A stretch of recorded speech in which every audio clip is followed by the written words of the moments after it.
ఒక శాంతియుత అరణ్యంలో ఎత్తెత్తిన చెట్ల మధ్యన జలధారలు అలపిస్తూ ప్రవహిస్తున్న చోట ఇద్దరు పక్షులు నివసించేవారు. కాగా కాకి మరియు చిన్ని పక్షి. కాగా ఎత్తైన చెట్టు కొమ్మపై ఎండిన కంచెమెట్లతో చేసిన గూడులో నివసించేవాడు.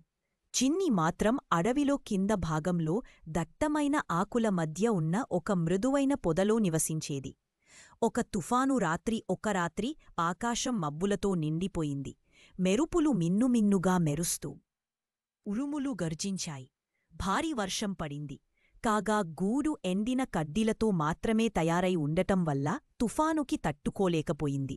ఒక్క పెద్ద గాలి తాకిడికి గూడు గాలిలో కరిగిపోయింది.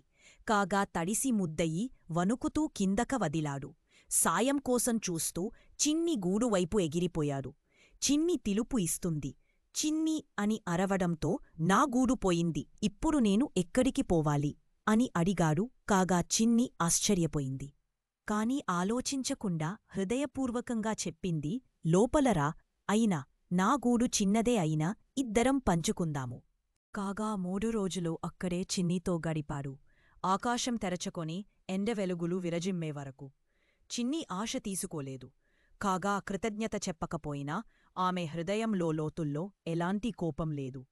కొన్ని రోజులు తర్వాత అరణ్యం మళ్లీ పచ్చదనం మేళవించుకుంది. కాని మరొకసారి వర్షం కురిసింది. ఈసారి మాత్రం చిన్ని గూడు నీటిలో మునిగి తడిసి కూలిపోయింది. చిన్ని ఎగిరి నూతనంగా నిర్మించిన బలమైన గూడువైపు వెళ్ళింది. కాగా నా గూడు బాగా తడిసిపోయింది, కొద్దిసేపు నీ దగ్గర ఉండవచ్చా అని నమ్మకంగా అడిగింది. కాగా చిన్ని గూడు ఎంత కష్టం మీద ఉన్నదో గుర్తుపెట్టుకున్నాడు. కాని తన కొత్త గూడు చెదరిపోకూడననుకున్నాడు. క్షమించు చిన్నీ, ఇది ఇద్దరికీ సరిపోదు, ఇంకెక్కడైనా చూడు అని నిరాకరించాడు. చిన్ని కన్నీళ్లు నిలుపుకుంది. ఏమీ చెప్పలేదు. తడిగా ఉండే ఆకునీడ కింద వణుకుతూ కూర్చుకుంది. కాగాకు తెలిసిన నిజం ఆ రాత్రి కాగాకు నిద్రపట్టలేదు. ఆమె నాకు ఆశ్రయమిచ్చింది, కాని నేను మాత్రం ఆమెను తోసిపుచ్చాను. నేను ఏ పక్షిని అని ఆలోచించాడు. కాగా బయటకు చూశాడు. చీకటి మబ్బుల మధ్య చిన్ని వణుకుతూ కూర్చునియు. అతను తన రెక్కలు విప్పి నిదానంగా పిలిచాడు. చిన్నీ, పైకిరా, నేను తప్పు చేశాను. ఒక మంచి మనసుకి చోటు ఎప్పుడూ ఉంటుంది. చిన్ని మెల్లగా ఎగిరివచ్చి కాగా గూడుమీద కూర్చుంది. ఆమె నవ్వు తేలికగా వెలిగింది. రెక్కలు ఇంకా తడి అయినప్పటికీ ఆమె చూపులో చలనం లేదు. కాగా కొన్ని మేకల్ని పక్కకు తప్పించి ఆమె చోటు ఇచ్చాడు.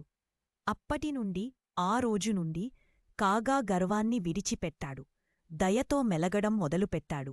ఇతరులకు సహాయం చేసేవాడు, పంచుకునేవాడు. ఆయన ఎప్పుడూ గుర్తుంచుకున్నాడు, దయ అనేది తీసుకునే విషయం కాదు, ఇవ్వాల్సిన వరం. అరణ్యపు పక్షులు ఇప్పటికీ అంటుంటారు, బలమైన రెక్కలకు ఒక్కోసారి ఆశ్రయం అవసరమవుతుంది.